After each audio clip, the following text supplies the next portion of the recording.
starts now. Ladies and gentlemen of the universe, the next voice you hear. It's Erik Nagel. Hello, hello, hello, hello. You are listening to It's Erik Nagel, and that's me. Oh wait, I'm not Erik Nagel. You are not Erik Nagel. Wait, who am I? You're Giddles. Wait, and you're Trevor. I'm also not Erik. Welcome to the snowblower edition of It's Erik Nagel. Erik is stuck in the snowstorm / he's traffic. He needs Mr. Plow right now. He sent us some pictures from his traffic, and there's no way, we're ever going to see him again. For those of you who don't know or listening in on the East Coast here around the city, we are getting hit with our first, I believe they called it, minor snow event of the season.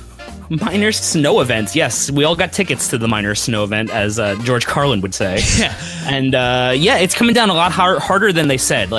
For my area here, they said, 1 to 2 inches, maybe a dusting, something like that. I went outside before. We have at least 5 inches here, and it was just starting to turn over to sleet and freezing rain, and I'm not really looking forward to it. But I'm in my nice, cozy, semi-warm room because I forgot to take my AC unit out, and I'm not doing that right now. So, I'm going to probably build a fire and hopefully not die of carbon monoxide poisoning. That's a way to look at it. I love when the weathermen come on the TV and say, because at this point, it's just, we're going to get a coating to about 10 feet. Yeah, that's it. They don't know. It doesn't matter because you're right. You're technically correct. Yeah, they just don't want to be wrong. And I work with a TV weatherman on the morning show, and he just fully admitted, he's like, oh yeah, we were off. We were off on this. We're off a little bit. I turned the TV on and I went to check my area because on my channel I have some people that want to podcast and stream live, and they're just like, I don't know if we're gonna make it tonight. And then other people are like, what are you talking about? It's just raining. So I turned the TV on, and literally New Jersey, New York, there is a fine line. It's like a straight line. It's not like that little radar where you see the blob go across the state. It's like coming in like squares. There's a fine line between the beach area and then the middle of New Jersey of just rain to snow. It's ridiculous. And then the city, it was just like, oh, look how everything's pretty in Soho and Lower Manhattan. And then you go to Brooklyn and Queens and the world's ending. It's like the day after tomorrow. It was crazy because I was at my job and around 2 o'clock, it just started to flurry a little. I was like, oh, cool, it's snowing. And then by 2:30, everything was already covered. And I said, oh no, this is not good at all. And we got that sideways snow, a lot of that. Erik just sent us a picture of what looks like somebody cutting open a tauntaun and shoving someone inside to keep them warm for the night. So, our chances of seeing Erik are dwindling by the minute here, folks. By the minute. And the funny thing is, too, because, again, I do morning, so when I was driving home, the snow just started, and something told me, maybe you should clean out the garage and put the car in. And I was like, that's going to be a pain in the ass. I'll just do it. I'll just do it because I'm lazy. I don't want to brush my car off at 1 a.m. or it's going to be all wet and cold. And when I woke up and saw 3 inches, I'm like, man, glad I did that. What time do you wake up? It didn't start snowing till 2. I was halfway done with my work day. Oh, I was just got to bed. Oh my God, man. It's terrible. Living the dream. Oh, yeah. Do radio, they said. It'll be fun, they said. Well, at least Erik is doing better than our other buddy, Matt OG, who happens to be trapped in his office. He can't leave, and all he has to eat right now is a potato. He says he has a potato, and he's going to microwave it, and that the Hunger Games may be starting soon. So we might see Matt OG on the news later before we see Erik OG on this podcast. So why do you just have a random potato? That's what I really want to know. That's what I was confused about. I saw the potato post and I wrote, I was like, do you just have one in your drawer, lying around? Where did it come from? It was really kind of questioning. It was really odd to us for me and Giddles. Why does he have a potato? And I sent him the message. He goes, I have a produce guy that comes to the office every week. What do you mean you have a produce guy? Raises way more questions. I'm like, is he coming from Shea Stadium or Yankee Stadium? He just walks around, get your potatoes. We got some spuds. We got some taters. We got some russets. We got some gold red bliss. We got some golden potatoes. And he's just winging them and nailing people in the head with them. Ow, fuck, potato guy's here today. Why couldn't we get cotton candy guy? Yeah. Hey, give me 2. Just whips it out. Hey, pass this down, buddy. You think he still you want gets a mask, carded? he just puts it in a sock and beats you over the head with it. I want to know. I've But never poor heard, Matt. I've never Hopefully, heard. hopefully he gets out of his situation alive. I've never heard the term. I have a produce guy that comes to the office. I mean, Matt's a very fancy man. He has a produce guy, dude. Like, let's not mess with him. I mean, I have a guy for certain things, but a produce guy, I got to get a produce guy. Ugh. Well, this is a nice first storm of the season, though. Like, what are you? It's not winter. First of all, fall doesn't exist anymore. Neither does spring. It just goes hot, cold, hot, cold. Let's rewind here. A month ago, we had an 85-degree day a month ago. It was probably like a month ago today, too. Yeah, like exactly. literally this day.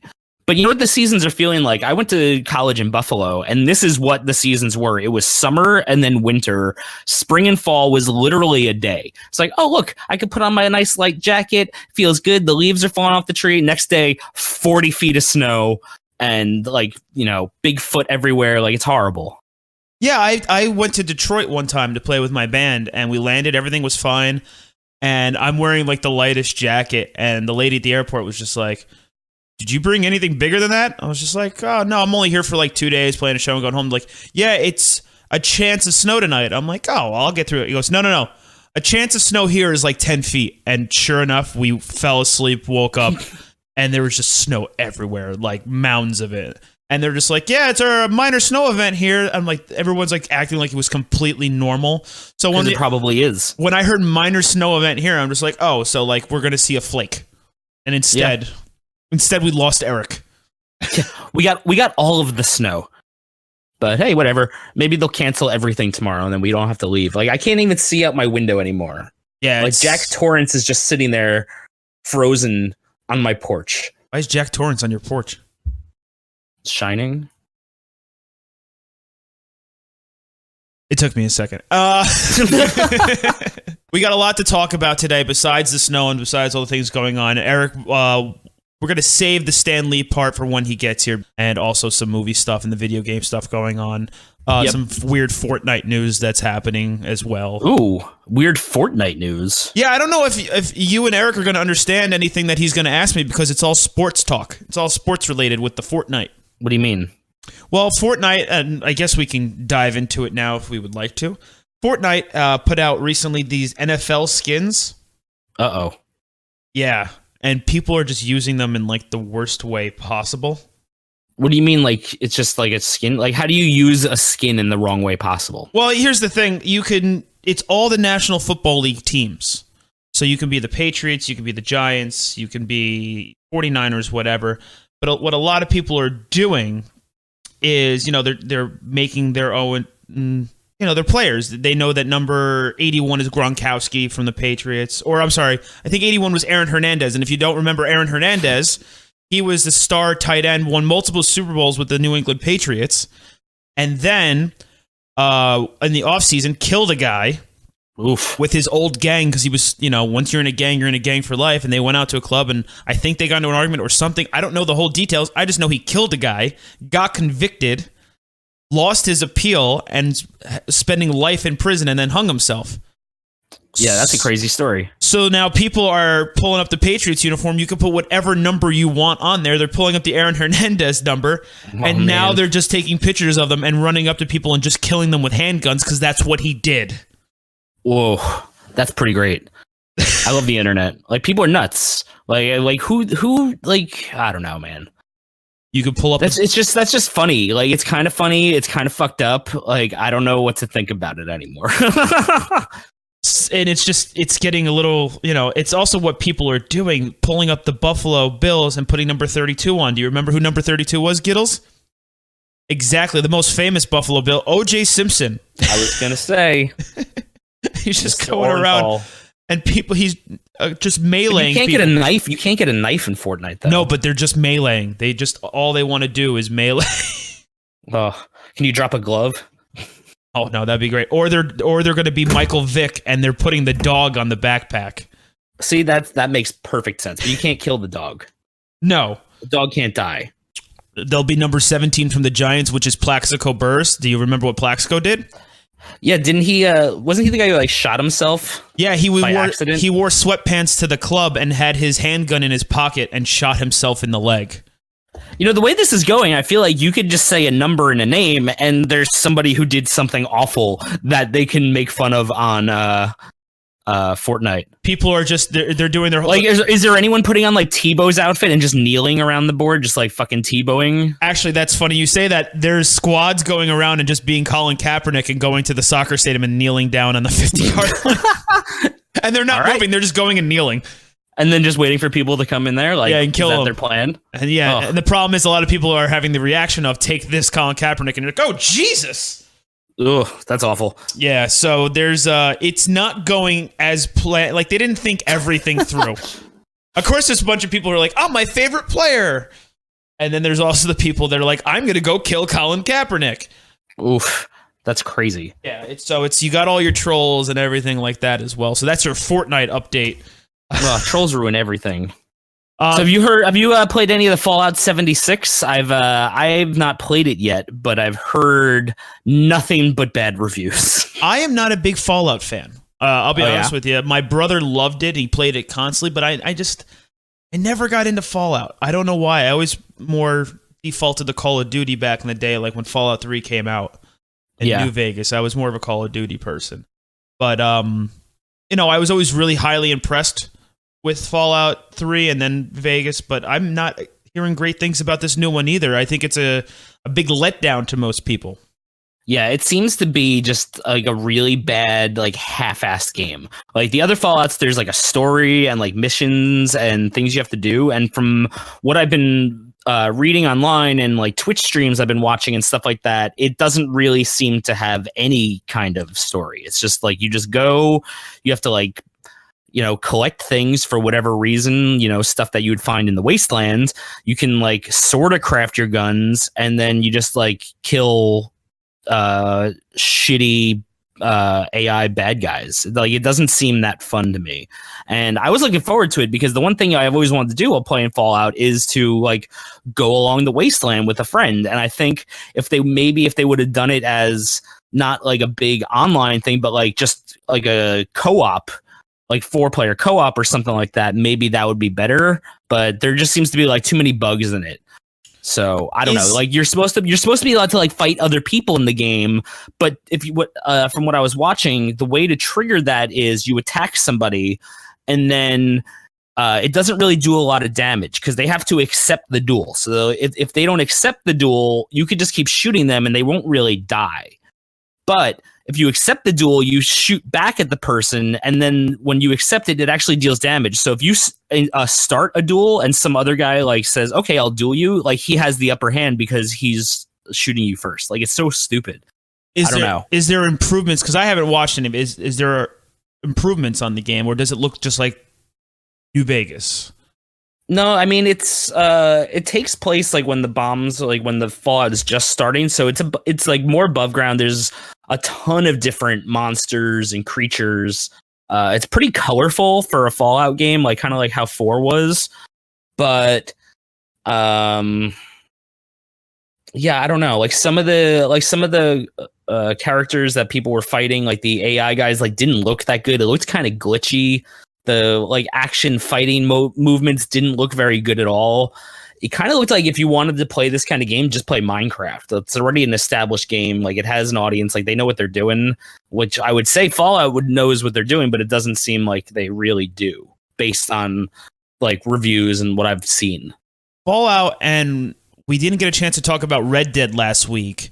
No, we didn't. Seem to kind of have the same feeling going forward. It takes so long for the games that we love, like the original incarnations, to come out nowadays because they put so much work and so much detail into it.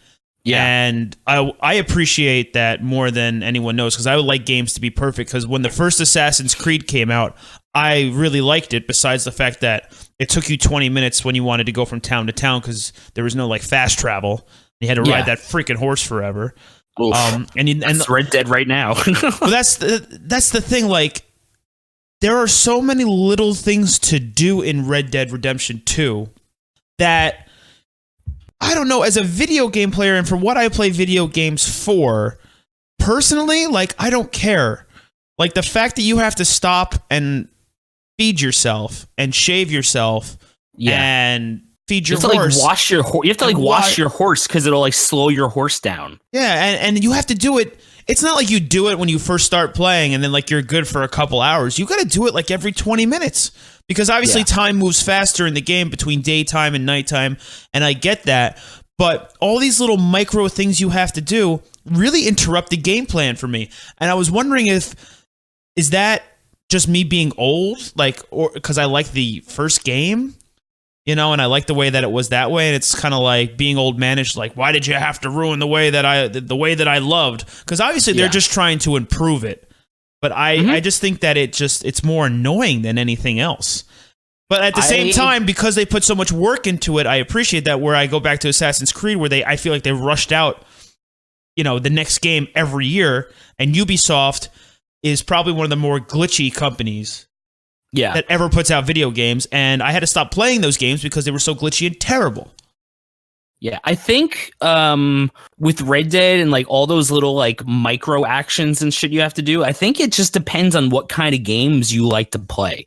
Because I have some friends who are playing Red Dead right now, and they're just like slowly taking their time, like taking a little pace. Like they're posting screenshots of like all the like landscape and stuff. Like they're really into just that world, like a Westworld type thing. Like they're just really into that, it's and they're beautiful. just kind it's of like, amazing. it is. It's a gorgeous game. Like it looks really good. And I just think for people like me, where I like more faster paced games and stuff like that, I don't know if it's a good fit. I mean, I kind of enjoy it, but I kind of also feels like it's tedious to me. So I don't know. I also don't really like Rockstar game controls, but that's a personal thing. Well, that's another thing too. We've been playing Fortnite for so long that I'm trying to sprint by holding down the joystick, and this is with any game when you go from one game to another. The problem is the Rockstar controls are so different. Like you have to tap A to sprint. So if I got a bear running after me, I've been like, oh no, and I hit the joystick, and all it does is make me crouch and stop. Yeah, it just makes you easier food for the bear. It immediately, I'm just dead. It's just terrible. But yeah, I'm gonna keep playing it. I love the idea behind it and the storyline. I'm loving everything like that, and it's so easy for you to get, you know, turned away from the main mission because of the side missions. And, that's every fucking open world game. Yeah, which is fine. I like that as well. But I've probably played not nearly as long as Erik, but hours upon hours. And when I hit save the other day, it said, "Congratulations, you got 8.2% of the game done." I'm like, damn. Yeah, like that's not even like I'm not even at 10. Do you know how many animals I've killed and how much I've tried to help the camp, and I've only gotten 8.2% of the game done? Well, how many bounties have you had on your head? Like we tried playing. I was playing that one night. We were on headset chatting, and every 5 seconds, oh fuck, there's another bounty on my head. Oh, I tried to help that guy and I shot him in the face. Oh no, there's another bounty. Like, what are you doing? But that was the problem. I'm not used to the controls yet, and like if you have a designated shoot button usually in like Fortnite or like Call of Duty, right? Right trigger, shoot, right? Yeah, always. You have to turn, and the world doesn't stop when you hit like the button to bring up your inventory. It just goes in a much slower pace. Yeah. So like you could still get shot or still get attacked by a wolf, even though you're opening up your wheel. But you have to open up the wheel and go to fist, or you have to go to handgun or go to shotgun to pull it out. And if you accidentally have the shotgun out when I want to talk to the hobo on the corner, I accidentally blow his head off. And the funny thing is, with the way that this game is, it reminds me of Vice City. It literally blows his head off. Like, it's extraordinarily violent. This one, and I can appreciate it because that's really what would happen if you took an old school double barrel shotgun to the head. Your head would blow off. Yeah, just the bits. Yeah. Bits. It wouldn't even blow off. It would just be like, there would just be nothing left, just a stump. So the problem is that we discovered that new city and I was exploring it and I accidentally had my gun out and I went to talk to someone, blew his head off, try to run away, and then you can try to defuse the situation before they get to the cops. And I did it again. I went to talk and I had the gun out and I blew his head off. So then, again, I'm in a major city in Red Dead, so it goes from like, when you kill someone out in the wild, it's like someone has witnessed you, and they ride away on a horse, and it's one guy you can catch up and usually punch him or lasso him and then hide him in the woods, and they'll never discover your crime. Yeah. When you accidentally blow someone's head off in the city, all of a sudden 15 people light up as witnesses and run in all different directions, and it's impossible. You can't be lassoing all of them. Yeah, no, and it's impossible to get away because I didn't know the town. So then the cops come, and I can't get away from them, and I did the exact same thing again. You think I would learn to put my goddamn shotgun away? Yeah. But I kept shooting cops. Well, here's the thing. I feel like I probably fundamentally fucked up parts of that game by accidentally shooting people. Like, I went to a house, and I was like, I just went in the house, and I went to talk to the owner, and like you said, just shot him. And then, like, his son was there, and his son was like, you killed my dad. And I was like, well, I guess I'm going to kill you too now. Like, I don't know what else to do. I could leave, but you're a witness, so I got to, like, kill you. Sorry, child. I was just trying to say hello, and your dad is dead. Well, I was doing a side mission when you first start to be able to steal stagecoaches, and no, it's not really a spoiler because you know it's a cowboy game. Things are going to get messed up. The game is literally GTA Horse. Like the first mission's like go steal something and get back to the chop shop. Like it's the same game. Exactly. So one of your gang members is distracting this family while you're robbing their house, and then you're supposed to go rob the stagecoach. And I accidentally went out the wrong door, and they go, "What's going on here? Shoot him, Jimmy!" And Jimmy's the 10-year-old child. So I immediately turned around, hit my special ability with their dead eye, and I shot Jimmy in the head. Yeah, and immediately after full Breaking Bad, and immediately after I did that, you know, my gang member shot the dad, and I'm on the phone with Giddles, and I'm like, "Holy fuck! I just shot a kid in the face." Yeah, and I got money for it. Yeah, it's a great game. Yeah, it's a very interesting game. So I'm gonna keep playing it. I'm enjoying it, but the thing that is annoying me is all the little micro actions that you have to do just to play it. Because if you're too tired or if you're too cold, like. It keeps yelling at me that I don't have a jacket on my horse. And when we go into cold areas, I have no way of staying warm and I will die. But I can't figure out how to put the goddamn jacket on the horse. Because again, Well, how would a horse wear a jacket? Would it wear it like this or like this? It's more, I think, for the hooves. Like they just want to keep the... Is that what it's called? The hoof? The what? The horse? Yeah, no, on the feet. Horse feet. Is that hoof? Is it a hoof? No, they're called trotters. I don't think you know what you're talking about. I think they're called trotters. There's an internet. We can look this up. By the way, we should give out the phone number. 651... Smithers. Just keep pressing Smithers till you get through. Interesting note. Anyway. Oh, I looked it up. It says Trotters Bar and Grill is right around the... from me. Perfect. Anyway, so we're going to keep playing Red Dead. It's the foot of a pig or a sheep. A horse trained for harness racing is a trotter. So I don't know what a horse foot is called. I think it's just called a horse foot. Oh, I think it's a hoof. It's like that thing from, Goodfellas, you know? I gotta Speaking of hoof, there's a, and this is the last thing on Red Dead. There is a scene where you are talking to some dude and he's like fixing his horse, and then the horse just kicks him right in the face and kills him, and it's the funniest thing. Oh my god! I saw that too. He goes, "Hey," out of nowhere, and like I did not expect it. And then someone else told me, they're like, "Yo, out of nowhere, this horse just kicked this dude in the face and killed him." And you won't be expecting it, like at all. Like, so I could say this and spoil it, and then when it happens, you'll be like, "Oh shit, that was awesome," because you're not going to be expecting it. Yeah, because the guy just goes like, "Howdy, partner," and you're about to hit respond, and before you can hit respond, the horse just kicks him in the head. Yeah, dude. And then I tried to track down his horse. I lassoed it, and it dragged me off a fucking cliff. And I died. Way, really? Yeah. Fuck that horse. Fuck that horse. The whole game is me falling off horses into pits. Sounds like just the like pits. life. Yeah. You're a big coffee drinker. We talked about this last time. Oh my god, yes. I pretty much just drink coffee. Do you own a Keurig or some kind of device that makes coffee that quickly? Oh god, no, man. I am a coffee drinker. I do not drink Keurig. Like I will if it's the only thing around and I have no other option, and it's like that or like sewage. Like yeah, I'll drink some Keurig. But I don't prefer it. It's like, it's a really bad way to make coffee. Well, if you're looking for something for me for Christmas or my birthday. I'm not going to get you a Keurig. I'm going to get you a book that says how to make coffee. And it's going to be like, boil water, put it in there, stir it, and then strain it. No, it's not. I hate coffee. I don't do coffee. It just makes like my heart race and I feel very jittery and weird on it. I don't do coffee. But there is now a Keurig for cocktails. Oh, But like, here's the thing: is it just like a shot glass? Can I just peel the top off and just drink it like out of the cup? There are legit pods. You are correct, but it has all the ingredients that you need in it, and you put the pod in the machine, and it looks just it's like a combination Keurig / Nespresso. All those things combined, and you put the pod in and you hit what it is, and it will pour the perfect cocktail for you. And with the price of the pods, they're saying that it's cheaper than going out. Besides the social interaction, I guess if you do all these drinks that they offer, you're just an alcoholic at home. But here's the thing, like, what's in the pod? Is the pod the alcohol itself, or is it just the like shitty mixer of like cranberry and tonic and stuff, and then it just pours in? Like, what is in the pod? The actual pods will contain alcohol.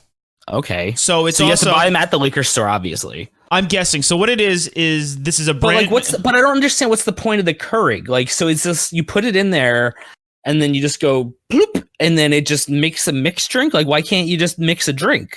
Oh, because it'll have. Why does it have to go through a machine?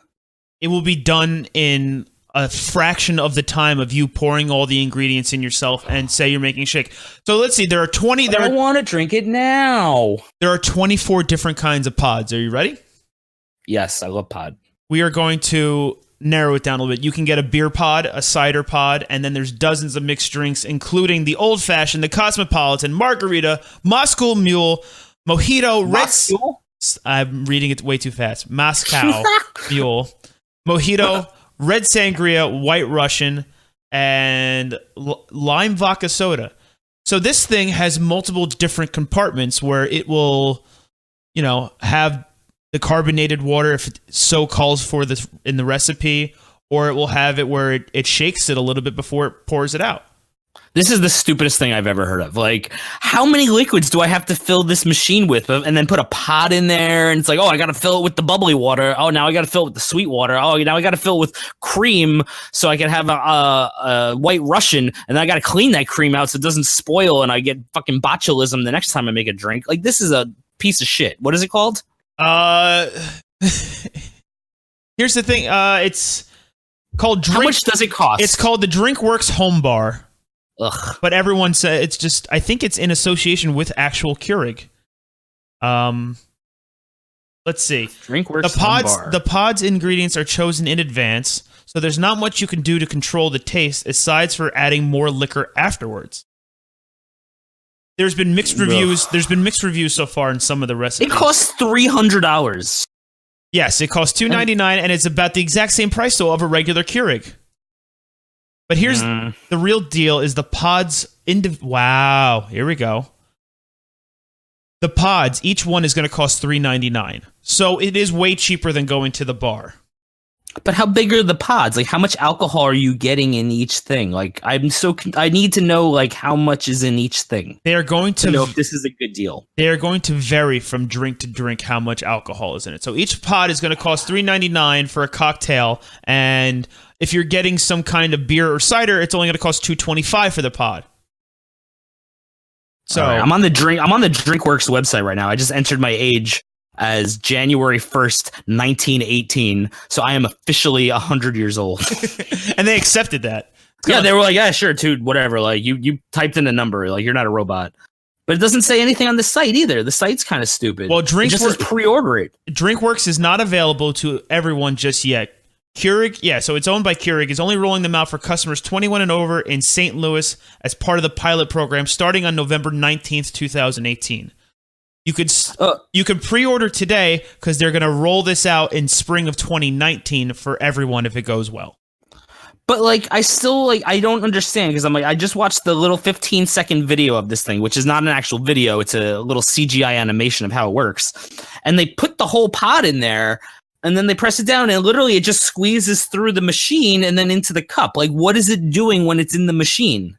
It's mixing it, but, like, this is what I'm still confused about. I don't know if you're going to be adding in, like you said, your own cream, or if you're adding in your own soda water. Maybe it's kind of like, remember when about a year ago on the show we had those buzz balls? Those little things? I think that's what it is. And you shook it, and then you popped it open like a beer, and it was supposed to be a well-mixed cocktail just in those little balls, when really it was just straight booze with like a pinch of flavoring. Ugh, yeah. I don't know. This sounds terrible. It'd be kind of interesting though, because I feel like it should be used like people have like the Jaeger taps in their house, or they have the Heineken taps, and I feel like people who buy those kegs and fill their Jaeger machine on a regular basis are definitely alcoholics, because those have hundreds and hundreds of shots or beers in them. And if you're just doing that on a Tuesday, Yeah. I mean, then you might have a problem. Now, if I have a party and I'm tapping one of those things and I have like 12 people over, that makes sense because you're pouring it for like 12 people around the holidays or around New Year's. It sounds like a great festive thing. But if you have to have a drink machine that is putting out individual drinks next to your coffee machine, one drink a day makes you an alcoholic. And dude, then like on the website here, it's like it's literally marked to fucking alcoholics. Like, no joke. It says here, it's like, in between hosting events, we all need those nights at home to indulge ourselves. It could be a nice book, that new TV show, or just hanging out on the sofa, regardless of what your Tuesday night looks like. Tuesday. They're just like, yeah, just get drunk on the couch. Yeah. Treat yourself. And it has like a picture of people like laughing with tacos. Like, this is a bullshit product.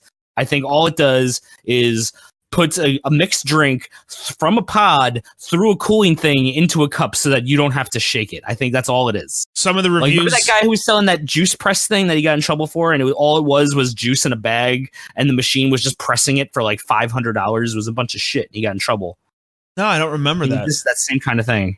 They do have some early taste test reviews out. The old fashioned was a little sweet. The Moscow... why am I saying that so terribly? Moscow Mule... definitely would have benefited. Moscow Mao? Shut up. Moscow Mao. Definitely would have benefited from. Sorry. Probably. Sounded very angry. They're saying that you missed some of the freshly squeezed ingredients instead of the concentrate. But Well, yeah. But everyone at the end, it's kind of like they're saying the tagline is just like, but man, did I spend way less money than going to the bar? Yeah, I guess so. I mean, I don't know. I mean, how much is really like a bottle of cheap sangria that you just can't buy yourself? Like, I don't understand the wine one. Just go buy a bottle of wine. Why do you have to have a wine pod? Because then you have to get a corkscrew, and like a corkscrew is so much harder to use than a gigantic piece of machinery you could just put a pod in. I don't know. I don't like these things. I think they're stupid. I can't wait to pick one up in a thrift store for very cheap in a couple years, and then see what I could put through it and see what happens. I'm not gonna lie. I'm calling it right now as the biggest gift of 2019 for Christmas. Really, 2019? So in a year, like, you think this is going to be the big Christmas gift? I think this is going to sit next to the fucking Margaritaville margarita machine. Have you ever seen anyone use one of those? I see them for sale in stores. I've never seen anyone use one. I think people like bougie things, and if they can put this next to their Keurig on their nice quartz countertop with their gray background and white kitchen, then that's what they will do. Do you think they'd buy it for the dorm room, the yacht, the office, or anywhere, like an infomercial? Like, I don't know. Could you imagine, though, having one of those things in your dorm room? This would have been great in a dorm room. Yeah, but I'm not... What college kid has $2.99 to spend on that? It's like, oh, dude, we're going over to Tommy's dorm. He's got those... Bring $20 and we can each get 5 drinks. Yeah, he's got those old-fashioned pods. He's got those old-fashioned pods. Much better than those Tide Pods that killed Jimmy. I don't know. I thought it was interesting, but I guarantee you that these bougie people out there in the world will 100%. Oh, I'm sure someone will buy it. Someone who's like reading about it in Sky Mall magazine on the airplane, putting their feet up. I'm Sky Mall. Definitely miss Sky Mall. Yeah, I don't know. Do you consider yourself a millennial? Me? I don't even know. No. I don't consider myself a millennial. I don't think you're a millennial. I don't consider myself a millennial because I was born in the 80s. What year were you born? I was born in 89. But yeah, you're totally a millennial. But everyone tells me I'm a millennial. Great. Thank you. Yeah, dude, you're totally millennial. I was born in 81. Like, I'm not a millennial. I'm a cool guy. I'm not a millennial. Well, here's the thing. Hasbro is now selling Monopoly for millennials. Okay. So you just roll the dice, you can't afford to buy anything, and then you just go to jail after you have to shoplift? Kind of. You're kind of absolutely forget. The game's tagline is, forget real estate, you can't afford it anyway. Well, that's true. Exactly what it says underneath the title. But it's pissing off a lot of millennials. Like, no millennial wants to buy this game. Is it a real game, or is it like a fake thing that people are spreading around? They think it's real. No, this is real. Hasbro is putting out this board game, this version of Monopoly. Like, instead of like Big Bang or Simpsons, you can now get Monopoly for millennials. Ugh. And so let's I don't say like this. you don't go around really buying places. It involves players collecting experiences such as 3-day music festivals. You can buy properties such as Parents' Basement and Farmer's Market instead of buying property. And the cover of the game is Mr. Monopoly holding a coffee cup, wearing our participation medal, and the game pieces include hashtags and emojis. This is an abomination. Like, I don't know what this is. Because I saw that screen grab thing the other day, but it looked like it was just a Photoshop thing. I did not believe that this is a legitimate, real product. It is real. It is 100% real, and I'm offended. I just don't get all the millennial hate. Like, I just don't understand it. Like, it's just so crazy. People just hate millennials. But like, do you ever talk to someone who's like 60 and they'll be like talking about a 50-year-old and calling them a millennial? It's like, dude, just because someone's younger than you doesn't mean they're a millennial. Like, I don't get it. I work with all older people and they keep calling me a baby. I'm like, I'm 30. I'm going to be 30. Like, I've seen some things too. I'm not a baby anymore. Like, I have a mortgage. I pay my bills. Once you have a mortgage, you're more adult than me. Like, I do not have a mortgage. It's ridiculous. Like, I hate people who give out participation trophies too, yet this game is supposed to be marketed towards me.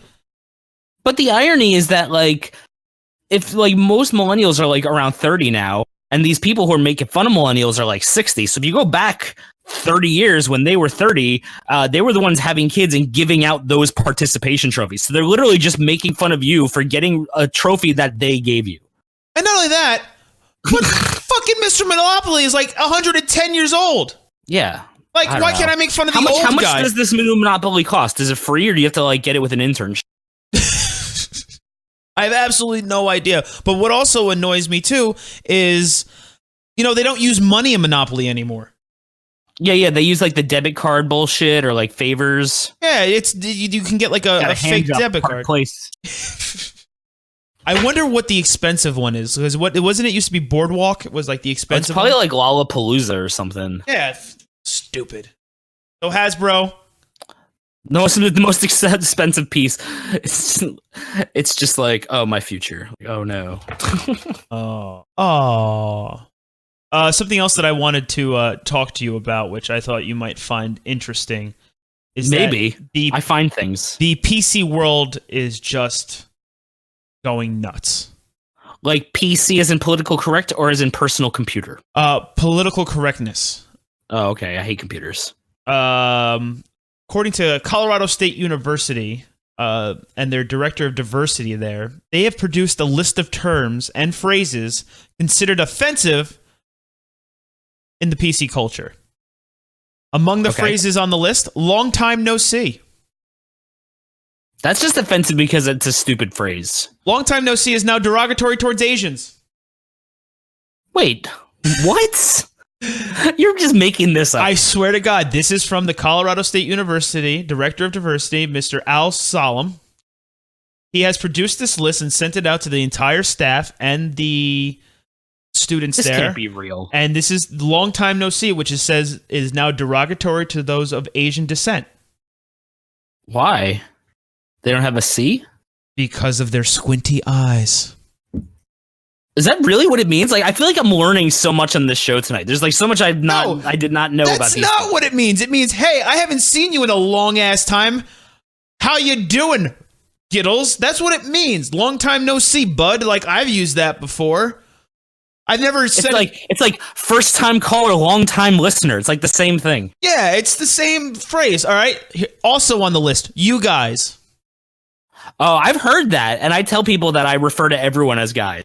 And this happened to me, actually. I was at this was probably about a month and a half ago. I was at a Magic card tournament, and there was a person there who, and I talked about this with, I don't know if I talked about it on the show, but there was a person there who was trans who I didn't know, and I just referred to everything as guys. I was like, oh yeah, well, you have like 3 guys on your board, and the person was like, they are women. And I was like, I'm sorry, I just call everything guys. And like, you've been referring to everything as guys tonight, and that is offensive to me. And I was like, I call squirrels guys, and I call cats dudes. Like, I don't know what to tell you. Like, please don't be offended.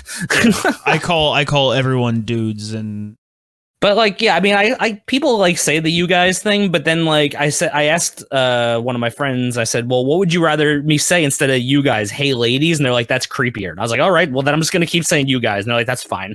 A suggested greeting to you guys would be y'all. Ugh, that's offensive to you and all and apostrophes. Exactly.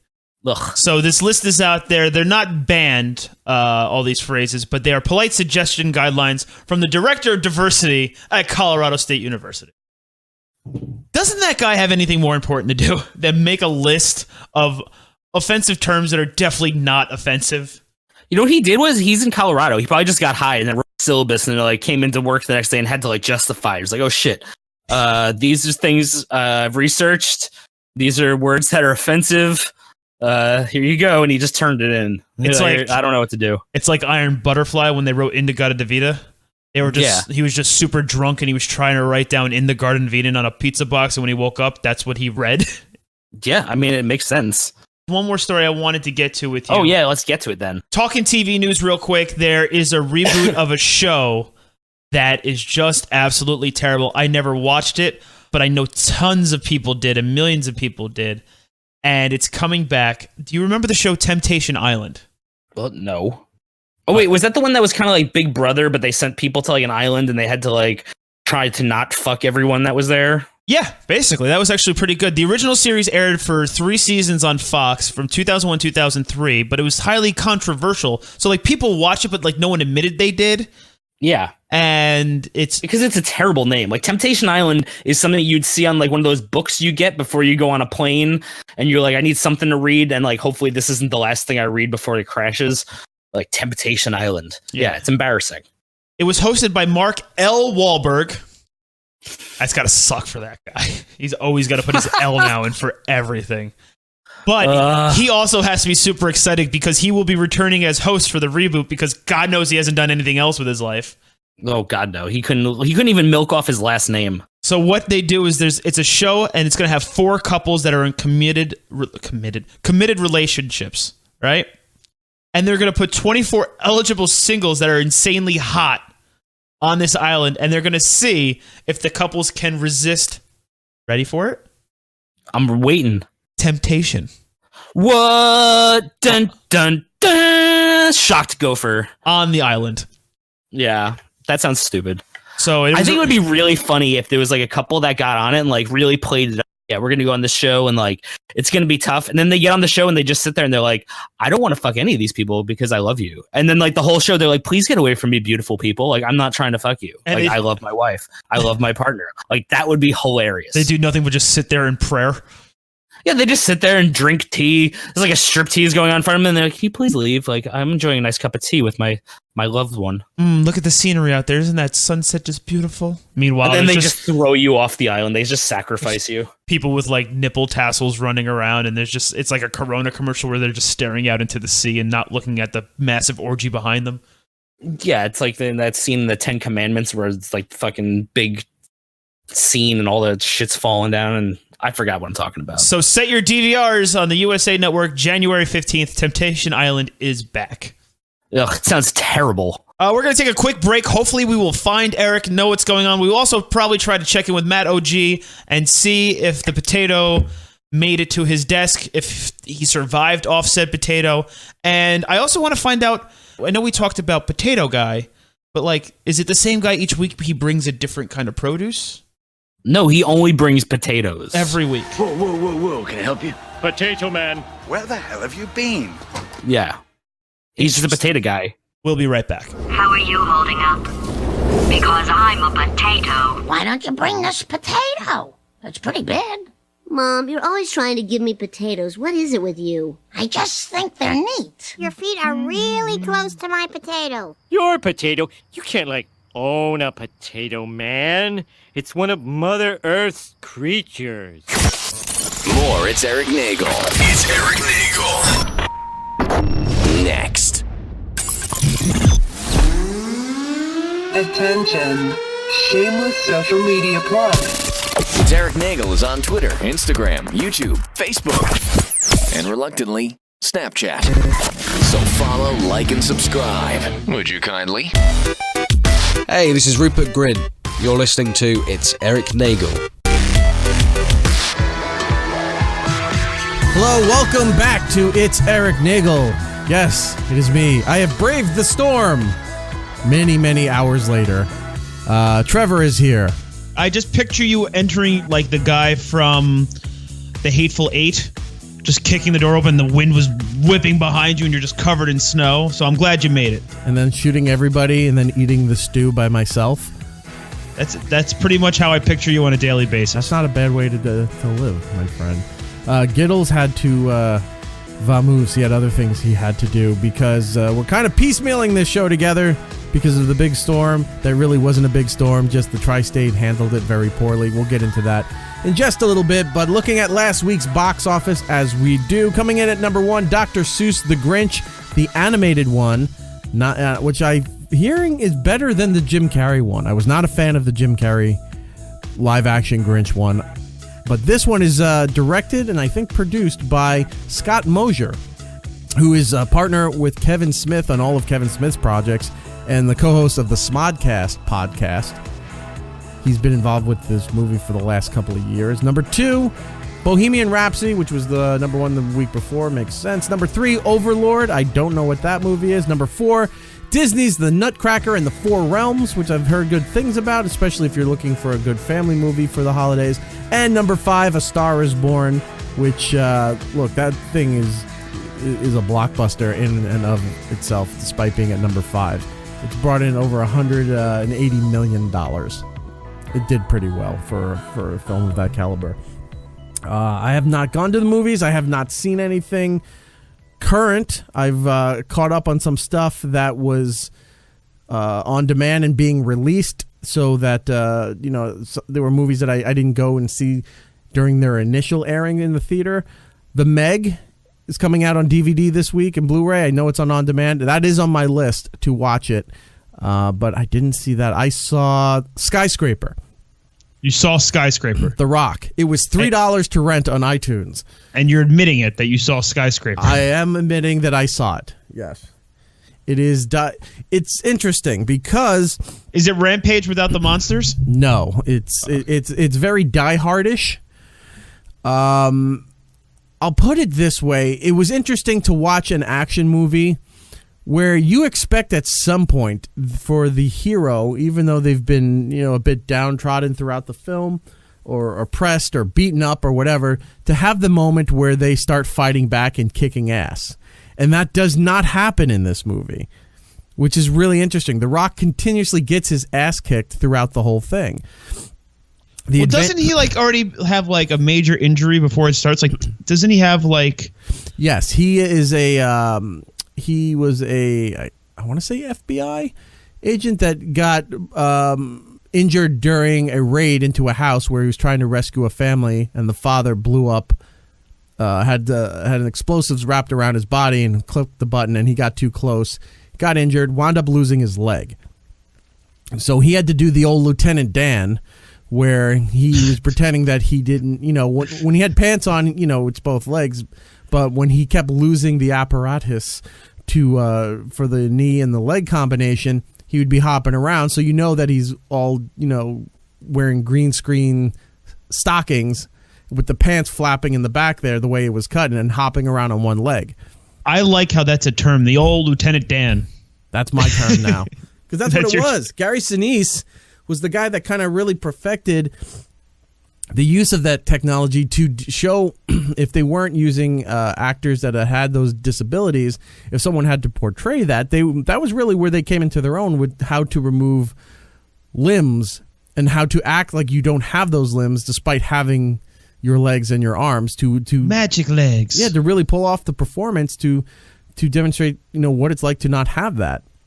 I mean, that's where I watched that whole documentary behind the scenes of Forrest Gump in the 90s when it came out there, and they showed you how they did everything. It was pretty amazing. Yeah. So it's definitely, it was before its time. Right. So I call it because before what they would do is they would pin the flap of a shirt together, with a safety pin, and then pin it to the side. But meanwhile, your arm is really tucked behind your back. Yeah. Yeah. That's the way that the movie magic was done. Then they did the old Lieutenant Dan with the green screen stuff. And now you can have the limbs and then pretend that you don't. They just work it out in post. I mean, it could have been worse. It could have been the old Gary Sinise, and imagine that's what you're known for. Like, your name's like just constantly put with someone who loses limbs. Well, it is. Every time they talk, Gary Sinise does a lot of good work for veterans and soldiers and stuff. But he's always known as Lieutenant Dan. Like, he's married to that character for the rest of his life. Well, hasn't he been on CSI for like forever? Yes, but that's not how people still know him. Oh, okay. I didn't know if he made a splash with that. I never was a fan of like CSI like that, but I figured it was like the CSI shows are big, but for an older audience. CBS airs on CBS. They're big for an older audience, and they do very well. They're like the Law and Order for CBS. Yeah, I didn't know if it had the same kind of like following like that. It might, but I think the majority of, if you talked about Gary Sinise and what do you think his most iconic role is, people would say Lieutenant Dan. I was going to say Ransom. With Mel Gibson? With Mel Gibson. I don't know if I ever saw that movie. Oh, see, now I don't want to ruin it for you. Anyway, yes, the old Lieutenant Dan. I think that's what we'll have to call this week's episode. Hey, give her the old Lieutenant Dan. So I saw Skyscraper. It was okay. It was worth the $3 that I spent to rent it. It was a fine movie. It wasn't anything stellar. It was just okay. Also watched this movie that was getting a lot of high ratings on iTunes, and I looked it up online. It was getting a lot of critics praise too, according to Rotten Tomatoes. A movie called Eighth Grade. Do you know about this movie? I feel like that is highly familiar, yet I could not tell you the premise of it. So the Eighth Grade movie, which, by the way, I'm sure has been pointed out plenty of times, the irony of that, it's a movie following the life of a girl who is in eighth grade. Right? Shocking. And an eighth grader can't watch this movie because it's rated R. It has a 99% rating on Rotten Tomatoes. Really? Yeah. What the hell happened in eighth grade that it's rated R? Well, there's a lot of drug use. There's a lot of alcohol use that's surrounding the girl that the story is about, and there's also a particular scene where she's in the backseat of a car with a guy who's trying to pressure her to take her shirt off, and she wouldn't do it. And so I think things along those lines. The actual experiences that young people in middle school and high school actually have to deal with is deemed too adult for the audience of the people that this is happening to. I was going to say, you just described like a normal Tuesday back in eighth grade. Right. I was constantly in the back of cars getting taken advantage of. Guys trying to get you to take your shirt off, and you kept saying no, no, and screaming. Yeah, and then eventually I had to do the truffle shuffle. That predates you, my friend. But the car stuff, yes, that's the 80s. You weren't. That wasn't a movie for you. Well, if you listen to segment 1, I consider myself a child of the 80s. Good. So did my ex-boss, who was pushing 60. Yeah, but I actually was legit born in 1989. That doesn't make you a child of the 80s. I was born in the 80s. That doesn't count. I was born at the end of the 70s. Doesn't mean I was a child of the 70s. Doesn't count. Sorry. You go home, you win nothing. Good day, sir. I'm trying to see. There's really no names in this movie, like standout names, but it surrounds a character named Kayla Day, who's played by this actress Elsie Fisher, who doesn't really talk. She's very quiet socially. She's a bit socially awkward. She doesn't talk with anybody in her own grade, but she goes home and she does YouTube blogs. Okay. Like, she uses it almost like journal entries. She describes... She's a vlogger. Sort of, but she's not vlogging to anybody. Like, she has very few hits on her YouTube channel. They show in the movie there that she's just doing... This is her form of journal entry, maybe therapy for herself. It's like Doug. She gets to be somebody that she wants to be, but she's not in real life, but does it on camera. And the whole movie, like, I get it. It's a touching movie, I guess, but I don't see why everybody was raving about this movie. I found it I was like, yeah, I saw this stuff in school, with the exception of the technology. Well, like because they're all about vaping and they're all about their phones. That wasn't present when I was in school, but all the other subjects pretty much were all there. Did it touch your heartstrings at all? No. Maybe it connected on an emotional level to the audience, and that's why they rated it so high. It probably is that case. I don't know if it's a movie. I think so. I'm just asking if you have a soul. No. I try. Every day I try to do something to convince myself I'm not dead inside. Oh, okay. But this is a movie I guess you could watch with your kids if they're around this age, but I don't know if your kids would want to watch this movie with their parents. No, because you can't make a comment about it if they're doing lines somewhere at a party or if they're like smoking a joint. You can be like, I remember when that happened at Timmy's house. Like, you can't do that in front of your parents. And that middle age of your developmental years always seemed to be very awkward. It's the time when a lot of kids didn't want to be around their parents. Like, they're embarrassed of their family. They're embarrassed of their parents. If they go to the movies, they sit in other seats away from the family. I'm going to be against the wall with my hood up. Yeah, something like that. They don't want to be anywhere public with their parents around. Like, oh, we're going to the mall. Oh, can I walk around the mall and I'll meet you in an hour and a half over by pretzels. Well, we parked by Macy's, so meet me by the front of Macy's there, and then we can go home. But they want to go and do their own shopping and do their own thing like that. In fact, there is a scene in the movie. I don't care if I spoil it for anybody because chances are a lot of you are not going to go see this anyway. There's a scene in the movie where she's hanging out with some her new high school friends, right? Even though she's in 8th grade. And she's sitting at a food court in the mall. And one of the kids points out and said, there's this creepy guy that keeps staring at us. And they're like, what? Where? And he points it out. And the girl turns around and the guy quickly disappears behind a pillar. And she recognizes that it's her father. And I was like, ooh. So they took the actual story where people were like, I'm embarrassed to be around you. And then had the parent creeping around, spying on her to see what she's doing. That is kind of creepy. It is kind of creepy, but I laughed because I said it has to be the father. And as soon as she turned around, it was the father. I was like, I called it. I knew it. I knew that's what was going to happen. Did she do the typical dad? No, he was up on... It was one of those giant malls that are not in this area, but like in the rest of the country, where they have like... The malls are like 3 stories and the food court's in the center. So it's like built around a big circle-ish area for the food court where you would eat. He was on like the 2nd tier, looking down at the 1st tier. You see what I'm saying? Yeah. He Batmaned it. Yes. And then as soon as she recognized him, he shot a grappling hook into the skylights and then flew off. There's just one smoke bomb. Gone. Yes. So those are the 2 movies that I've seen. I want to go to the theater and see Bohemian Rhapsody, but I have not been able to make it out there and do that yet. What have you seen? Anything? I want to see Bohemian Rhapsody. I've been taking everyone's criticisms into account because of who likes it, who doesn't like it for many different reasons. And this past Monday, I got together with actually like 15 different musicians. We're trying to put together a very local cover of Bohemian Rhapsody to put out for charity. Right. And they all saw the movie except me because I've been just behind the times. And they said it's a great film, but it's historically inaccurate. Like the timing of everything from documentaries they've seen and books they've all read. They said that things that they saw happen, it's just that historically is just inaccurate. Like Who is the saying timing's this? wrong.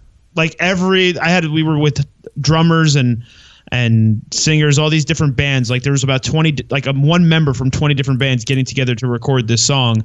And they're just saying like, oh, remember when that happened? Like, yeah, the way they filmed it was awesome. But too bad that happened 2 years prior to Freddie doing that. Like, what? So they're just saying that because the band has involvement with this movie. Yeah, it's very heavily... Like Brian May was very much a part of the creative process where he wasn't the writer per se, but he was... but that's also where people are having is that the problems. Term? Yeah. Yeah, but that's where also people are having some problems because they wanted... There's some things that they wanted to see about Freddie, and they're like, no, that's not how it happened. Or no, that wasn't a Freddie decision, that was a Queen decision, you know? So they're saying that there's some parts... Well, I heard the first complaint about the movie was that it wasn't a everyone thought it was going to be a Freddie Mercury biopic. And yeah, and everyone kept saying, no, this isn't about Freddie, it's about Queen together.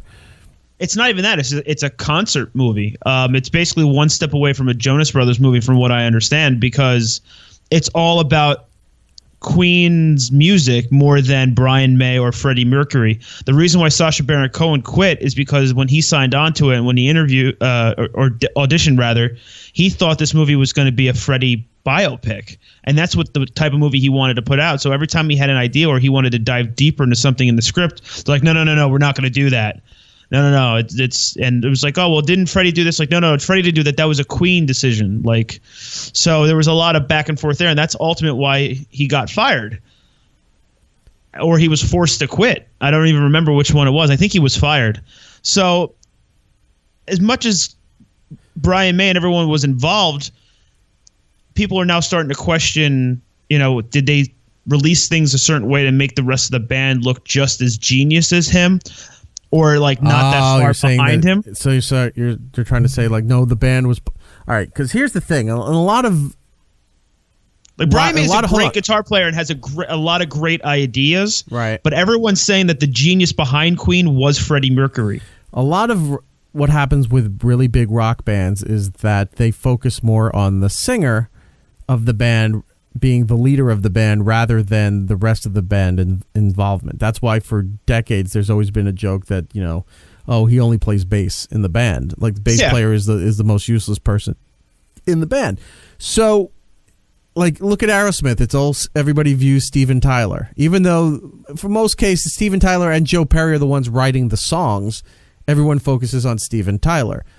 Metallica doesn't have that thing, which is kind of interesting. James Hetfield is the lead singer, but nobody just views it as James Hetfield's band, Metallica.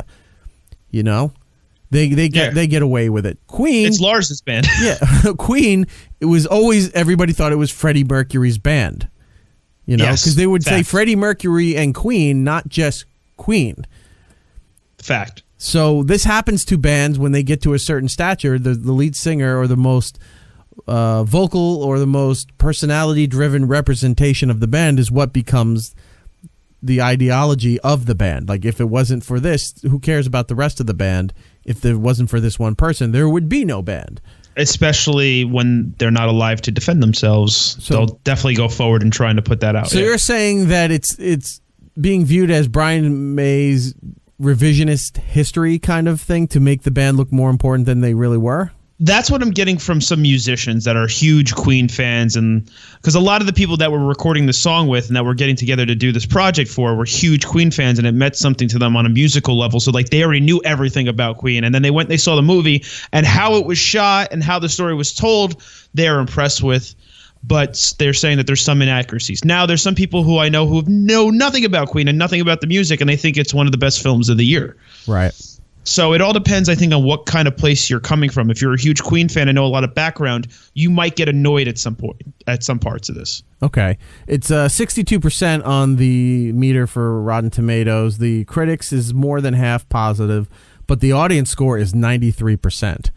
Yeah, I think it's a very well put together shot movie. So like aesthetically, people are probably going to love it. The critics were super harsh on this. Yeah. And everyone keeps saying it's such a huge success. I mean, yes, it's internationally and everything. At this point, it's got to be 175 million, but it made it took 50 million to make.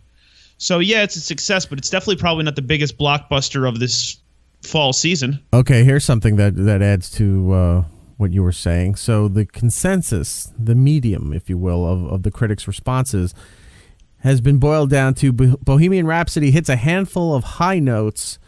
But as an in-depth look at this beloved band, it offers more a melody of things rather than a true collection of greatest hits. So it's saying it's saying what you're saying. It takes some of these important notes or high points of the band and just kind of mixes it all together to tell a story rather than showing the process, showing how things developed. Like if you tried doing this, like say this was a Beatles movie, right? And then they tried to make it this way. It's like, well, John didn't really come up with this, or this was just Paul and John's thing, or they mixing it together to show that Ringo was an equal partner in the writing as this. And you're like, nope, that's not true at all. Everybody knows that. I think that would be a bit more explosive and then like calling people out on their BS with this. But for here, I mean, the thing is, I have to go see it to make my own call. But based on what you've told me, what people are telling you, and everything I'm reading here about it, that seems to be the case, though. But if they're going to talk about the whole album that Bohemian Rhapsody was on, and they spend 45 minutes on how they recorded the actual song, right? Right. And then there's a whole bunch of other hits on that record. They're like, oh, and by the way, we also did, and again, I'm not familiar with that album where I know every track, but they're like, yeah, we spent 45 minutes and this is how we recorded Bohemian Rhapsody. Oh, by the way, we did Fat Bottom Girls. Like, you shouldn't just skim over that. Right. All right. Well, I have to go see that, and I'll make my own call, and I'll let you know when I do. Yeah, I got to see it, too. To seeing that. The reason why I'm here for segment 2, I wasn't here for segment 1. Last week, there was just traffic issues, but this week was nothing of a snowstorm hit the tri-state area, and for some reason, New York State and the state of New Jersey didn't react in time or ahead of schedule to prepare for this. Everything wasn't plowed. Everything wasn't salted. Nothing was cleared. They shut down Port Authority in New York City, which is the main hub for bus transportation in and out of New York City, and not just locally to say Long Island, to Brooklyn, to Connecticut, to upstate. All major inbound bus lines coming from around the country into New York City go through Port Authority. They shut it down because they had no plan for the winter here with the bus service. Everything was delayed and eventually canceled.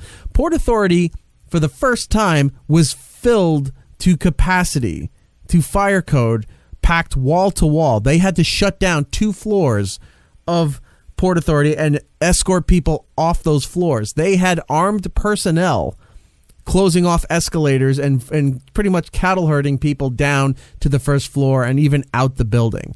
Lines were going all over the place on 8th Avenue, 9th Avenue, into Times Square, people waiting, hoping to try to get a bus to get home. I managed to jump out a bit ahead of time when I went down to Penn Station, got on New Jersey Transit to get over to the first hub when you leave Penn Station is usually Secaucus Junction, unless you go to Newark Penn Station. And from there is where everybody splits off and takes their local routes to wherever they're going to go. But I had my car parked at Secaucus Junction, so I got to the train and to Secaucus within 10, 15 minutes at most. So I was like, wow, cool, got out in time. Got in my car, go to leave the parking lot from Secaucus Station, and that's where all the problems hit. All the back roads going to Route 3, to I-95, Route 1 and 9, all were shut down. There were accidents all over the place. Nothing was plowed. Nothing was cleared. I don't know how people don't know how to drive the second snow hits. Everybody's still flooring it, I guess, and wiped out all over the place. It took me over 3.5 hours to get essentially what would be at most a 10-minute drive to get home. Yeah, it was absolutely nuts. The whole time that this storm was coming, they're saying it's going to be a minor snow event. And it was only supposed to be a coating to, like, at most in the city 3 inches. There was one model showing that it could be like a foot of snow, and no one was taking it seriously. And what wound up happening is, since everyone said it was going to snow and then it was going to be followed by a whole bunch of rain, which was just going to wash it all away, with the temperature, they said, it's not worth it to treat the roads or to pull all the plows out because it's going to be gone within like 6 hours. Well, the problem is when the storm hit, the winds came from the opposite direction, which slowed the storm down so much that we got almost triple the snow in every area that was supposed to get snow.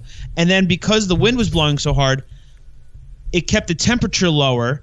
So then everything froze when it finally started to rain. Now, around here in the tri-state, some towns didn't even have fall yet. So then you had the leaves falling down too. So you had cars slipping on the leaves, plus the snow conditions to drive, and none of the buses could get into the city.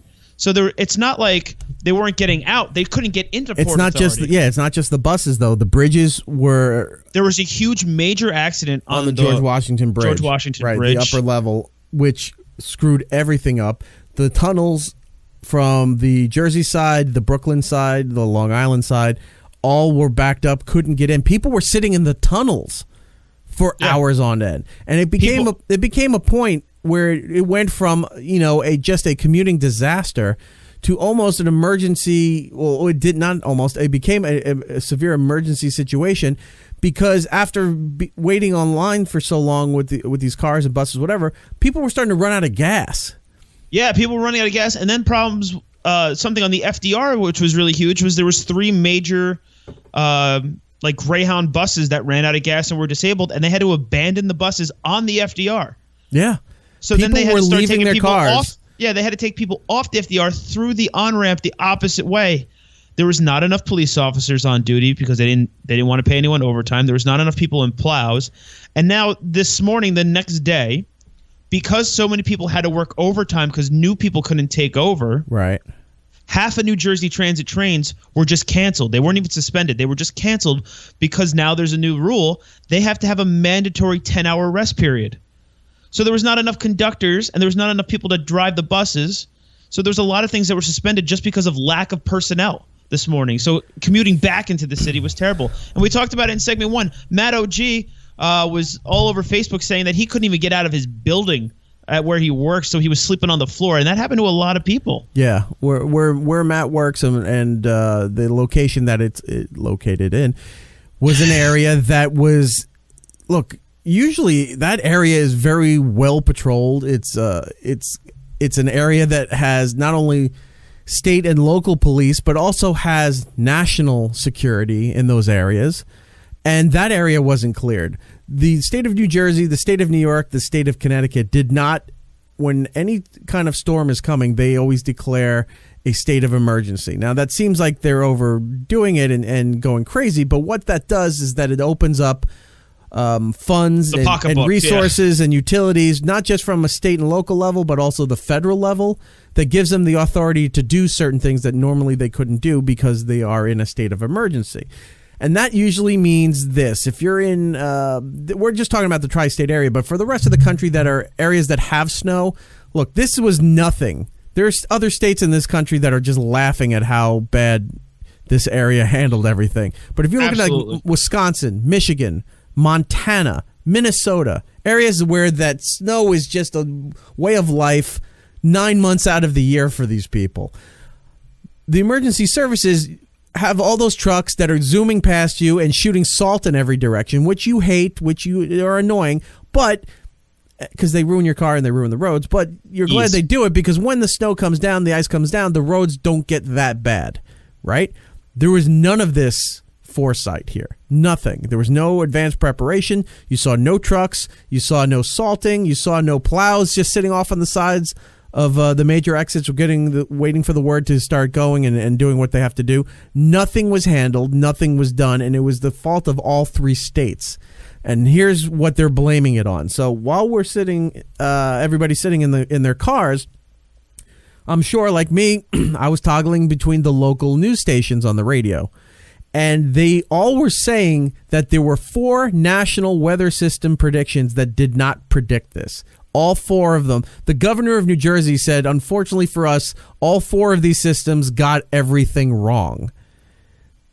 How does that happen in today's day and age? You may not get the majority of a storm prediction or a weather prediction, but you're pretty close to it. How do you get the thing completely wrong? This is 6 inches of snow that should have been easily handled. It was just, I like the mayor of New York's explanation. Who is de Blasio? Yeah. Yeah. Remember that not everybody knows New York stuff, so we got to explain. Go ahead. Well, he sucks. And he just said this was the perfect storm. No, it wasn't the perfect storm. And that's not even the terminology. The perfect storm was 2 massive storms coming together to form a superstorm. That's where the term comes from.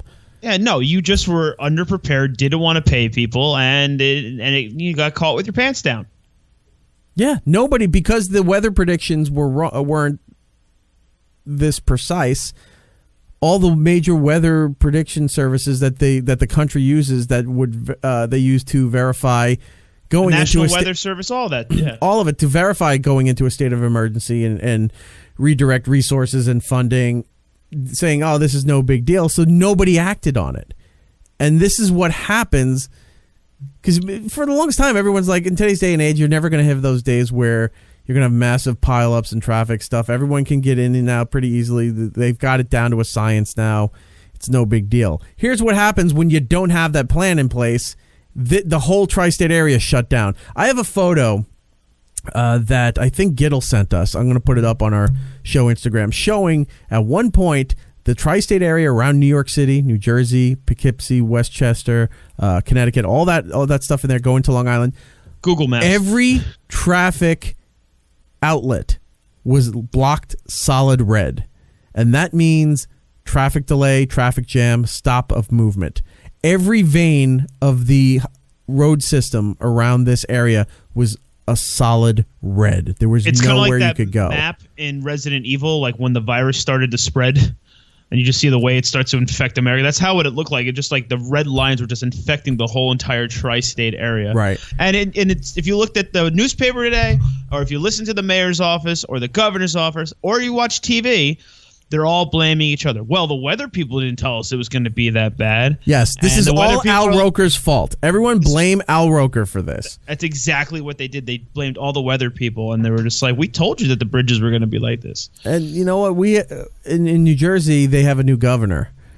And he sucks too. And this is his first outing to show what he could do, and he totally dropped the ball on all of this.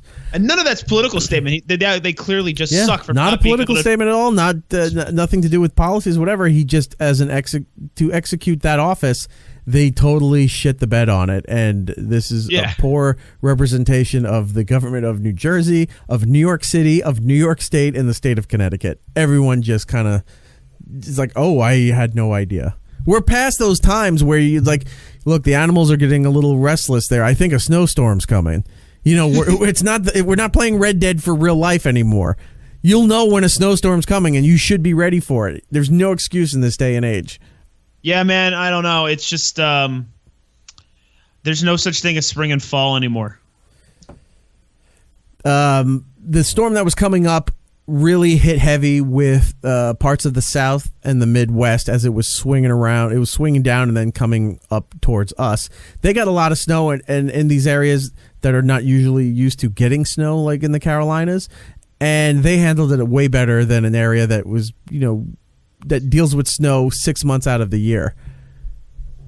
Very embarrassing for us up here in the Northeast.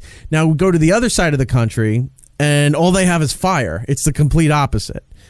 Over in California, the fires that have been going on through all different mountain regions in the state of California have been horrific. Watching the video clips that have been coming in, not just from the news, but from people who are driving through the fires to try to get out of there. They're rescuing animals. They have horse trailers. They're plowing through everything there.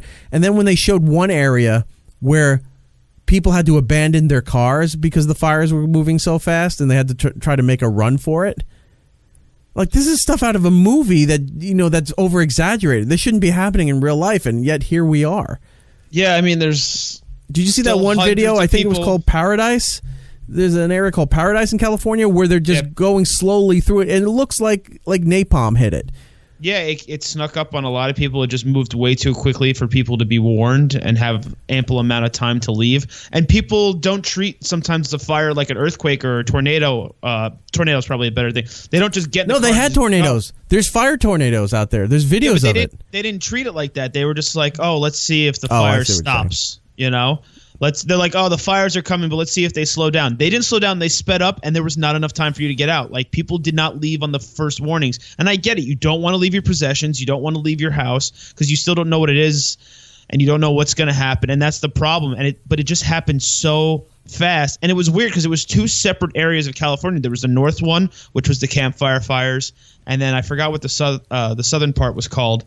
But the top ones had – the last estimation, I think, was 60 dead, and there's still 140 missing. Yep. And at this point, it's because a lot of people that were missing, too, went to shelters, and there was no way for them to reach out. But at this point, if you haven't heard from them, it's a pretty good chance that they either burned in their car or burned in their house, or they were making a run for it and just something happened. Unfortunately, happened. Yeah.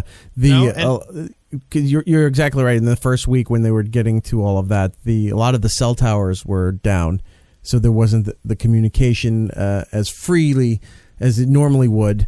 So, Malibu was paradise and half of it's ash. Right. now. So the Paradise, we're all over the place here. You're jumping all over the place. Hang on.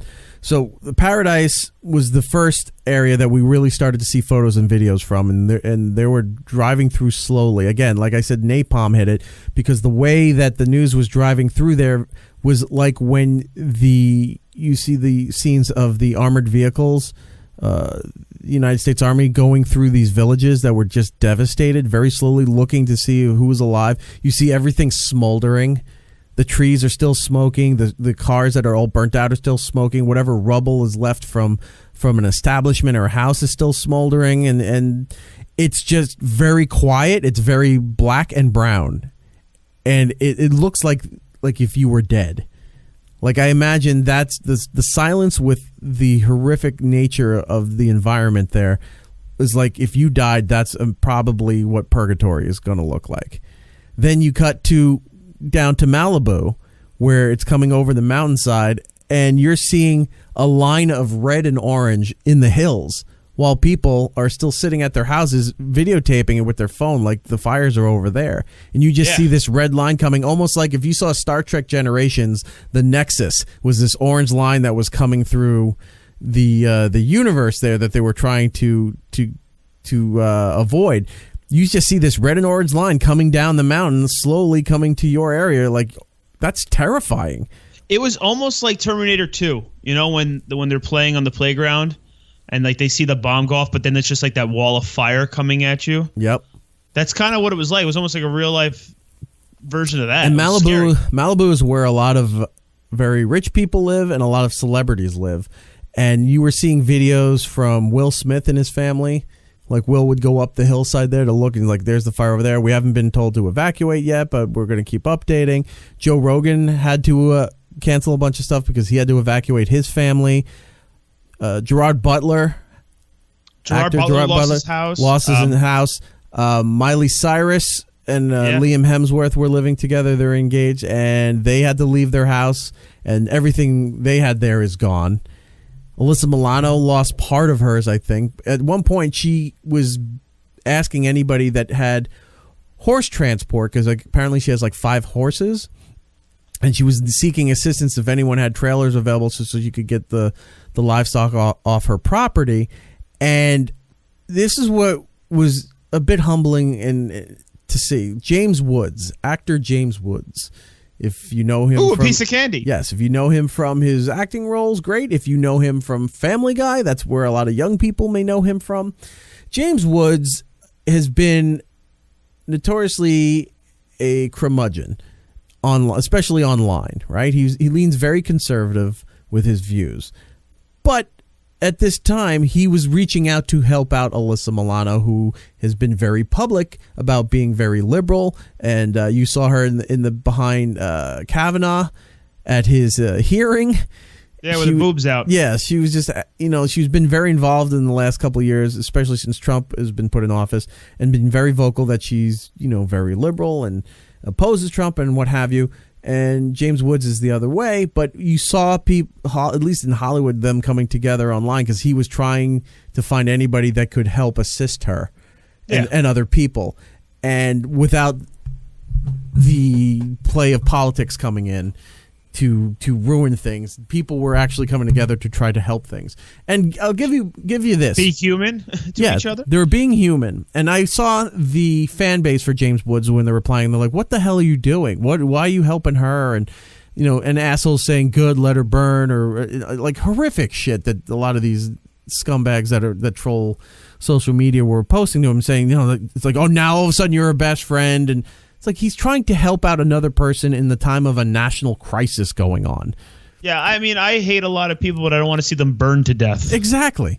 So it was great to see that kind of, I don't want to say camaraderie, but like it was that he was offering. It's humanity. It's good to see. You don't see humanity anymore. It was good to see that kind of thing happening. And Miley Cyrus, she lost her house. But her and Liam Hemsworth donated $500,000 to this Malibu Foundation thing that is trying to help people who, not just the celebrity people that live there, but apparently there's parts of that area that had very low income housing and elderly people and disabled people. And those people are with naught now because they've lost everything. And even though they just lost their house, they donated $500,000 and have been very public with trying to help raise funds and supplies and stuff for this organization to help out these other people who had to deal with the fires and the other tragedies going on there in California. So it was great to see the Hollywood bullshit being put aside when the time comes for humanity to surface and to do the right thing.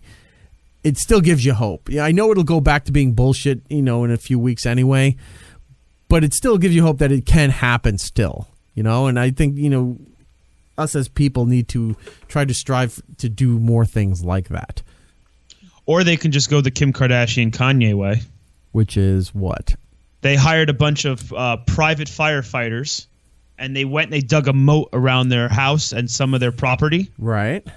And that actually stopped the fire from burning down their house. They seriously did that? How did I not hear that story? Yeah, that seriously happened. And the only good part about, I feel like that, again, my house is going to burn down, I got to get away. Well, I'm not letting my mansion burn down. Let me get some private firefighters take away from the people that should be helping other people. But it actually saved a couple of their neighbors' houses. Like, instead of the fire coming down the mountain and getting their house and then continuing down the mountain, it kind of split it. So it saved some other homes at the bottom of the mountain that are not as rich of people. So that was kind of good out of all that. But yeah, they were digging trenches and moats around their house and it saved their house. Now, if only they did that to save the set of Westworld, because now we're going to have to wait forever for Westworld. I'm not too worried about that. What Trevor is talking about is there's this location called the Paramount Ranch, which Paramount, the film company, owned, where it was notorious for this big western town that they built on there. And in the western town, a lot of old but famous movies. I think the Cisco Kid was shot there. Yeah. There's a couple others from back in the day that I'm forgetting. But whenever a show maybe needed to do some kind of Western specialty episode or storyline or something like that, more times than not, they used the Paramount Western Ranch, where they would just redecorate it or redesign it for whatever. But it was there to use for that kind of thing. And that's where they did a lot of scenery for Westworld. And the fire was unstoppable at that point and plowed through the Paramount Western Ranch. And there's a photo which is really eerie that they show the entire facade of the western town burnt down. Again, black, smoldering, smoke everywhere. But off in the distance, the church, which is very crucial to the first season of Westworld, because that's where she finds the design that's in their head that gives them consciousness or whatever. That's where that was the end of the map there. That church was still standing. It's very eerie. It is eerie. The church was still standing. I don't know how much damage, if anything, was to them, but everything else was devastated and gone. But that church is still standing. Yeah, it's nuts. That was a creepy photo. But if you can help out any of these people, there's plenty of organizations, Red Cross being one of them. I know the Malibu Foundation for that area. There's a whole bunch of different things you can just look up online. Watch your local newscasts. Not your local newscast. Watch the national newscast. Usually they're on at 6:30 in your area. NBC, CBS, ABC, they're handling a lot of this stuff, more so than the cable networks are. And find any of those organizations you can help out. What you were saying about the firefighters, they've even asked to stop. Like, they told people to stop sending donations and supplies stuff. It's like they have everything they need. They just need to put the fire out. They're busy, but they don't need anything. Yeah. Which was nice to hear. And they're saying, please direct it to... There's some colleges and other sanctuaries down in California that took in all these animals that people had, that from horse farms, pigs. One place had a giraffe, right? There was this one winery, vineyard, had these exotic animals there. And apparently from what I read, it was that when it was time to evacuate, they made preparations to get their personnel and their equipment off the property before they got the animals off the property. And this raised a whole huge stink because they had a giraffe that they had imported from Africa. Or they just opened the gate and said, run. No, they left them on the property until they got all the other stuff done, and then came back and like, okay, now we need to figure out how to get all the animals off of here. Huh. Can you believe that? That's what I'm saying. Like when it was like too late, like they knew it was too late, would they just open the gate and just say, "Run for your life, giraffe"? Or did someone act like were they able to get the animals out in time? They were eventually able to get the giraffe out on time. The giraffe's name was, I think it was Stanley. Stanley the giraffe. Yes. Oh, what a Renaissance man! Yeah, they survive. Stanley the giraffe and other exotic animals survive the Malibu wildfire. I'm trying to see where he was located, but I remember it was at a vineyard, and the big thing was people were going nuts at this place because they took the time to get everything else off the property, and the animals were like the last thing to be removed. Yeah, just, again, another example of people not being prepared or just rating their priorities wrong, and it could cost you your life. And now I'm a big animal guy. It costs these animals their lives. It's terrible. Well, the other thing too is why does this property have these exotic animals? There's no need for them to have these exotic animals. It's a bougie winery. Who knows? Yeah, it's probably the Malibu Wine Safari was the name of the place. It sounds like a demoted Six Flags attraction. Yeah. So apparently, moving large exotic animals because of the risk of moving them was too great, so they decided to move their staff and their equipment and everything else off before they could figure out what to do with the animals. And it became a big buzz on social media because everybody was like, is there anybody that can help assist in moving Stanley the giraffe and these other animals? I think they have a zebra too, right? Who's got a giraffe trailer just hanging out? Well, that's the thing. The vineyard should have a giraffe trailer if they have a giraffe. Where else are you going to put him in? You can't put him in a pickup truck. You can't take. God forbid they were never going to move him. Yeah, well, you have to have something. Well, you could call a guy. Just probably the guy was busy because there was wildfires everywhere. You can't put him in a truck, because God forbid you drive under an overpass, then that's not going to fare out well. Where are you going to put a giraffe? I don't know. I mean, it'd be a great Ford commercial if they could figure it out, though. Eventually, they got all the animals off, and they're resting at another sanctuary for now. But I think Khloe Kardashian got involved with it as well, and she's got enough money. I'm sure she helped fund some of that stuff. But yeah, it's that whole thing on the West Coast. I've been fascinated by it because watching the footage of this stuff. Not the news footage, but the footage that people living there are just getting out of their cars and turning on their phones and taping. You're watching this, and it's like, this is what hell's like. This is one of those annihilation movies for the Earth. It's Pompeii without the volcano. Then it wouldn't be Pompeii, would it? The movie. It doesn't matter if it's a movie. It's still not Pompeii if there's no volcano. That's like, it's like Dante's Peak without the volcano. Then it's nothing like Dante's Peak. It's more like 2012. Volcano. It's more like that movie 2012. A Space Odyssey? No, the movie where what's his name is driving a limousine and somehow managed to drive over every cracked infrastructure in California and gets to a helicopter. John Cusack. Thank you. Couldn't think of it. Yeah, Why do I know that? They're living out 2012 right now. But anyway, 2012. Wherever you are, if it's the snow buried incompetence of the tri-state area, if you're out in California and dodging the fires, whatever, we wish you well, and to you and your family. I think that's it for this week. We should get out of here, and we'll probably try to do something more organized for next week, because this week kind of threw us off having to do this show piecemeal like this, so... The one thing I think we should touch on real quick before we go, and I'm not saying real quick, I don't mean to skim over it, but we should probably say something about the passing of Stan Lee. Yes, we can. I don't know what can be said that was better than that eulogy that Kevin Smith gave him, that a lot of these other people who have had more interaction with him have done. I met Stan Lee once in my life. And that was with Matt OG. We were out at San Diego Comic-Con. We were doing interviews on the IMD boat from IMDb. Yes. Kevin Smith was there, and they had this huge yacht that was like 3 or 4 levels. And one of the levels was this entertainment area, kind of like a common gathering place. And off to the side in this little lounge, kind of dimly lit, we're walking around, and there's Stan Lee.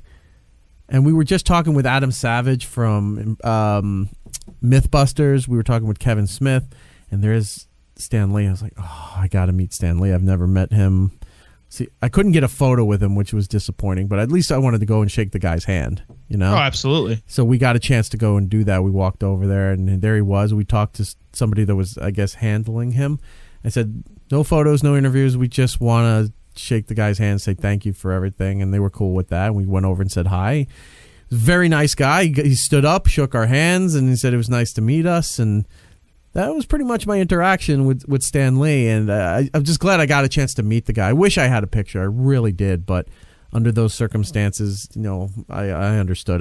We couldn't do it at that particular junction, but Stan Lee, man, big, like, he influenced everybody. When you got everybody that he competed against doing memorials to him, doing, you know, tip of the hat to him, when DC puts out a huge thing, Image Comics puts out a big thing, any of these other smaller comic and illustration companies, they're all just saying, look, all this couldn't have existed if it wasn't for Stan. That says something about a life. It's just really funny because you see him with all the cameos that he's ever done. In fact, I found out that if you watch every cameo that he's ever did, not just movies, like in TV shows and voiceovers and stuff like that, it would be over 30 minutes long. But see, is that how you recognize him, though, as the cameo guy? But what I'm saying is, like, he was just, it didn't, you know how some people like, well, I created Marvel, I created Spider-Man, but like he did it for everything. Like the last cameo that he did before he died that people saw was for a DC movie, and he was making fun of himself for doing it. Like he was just one of those.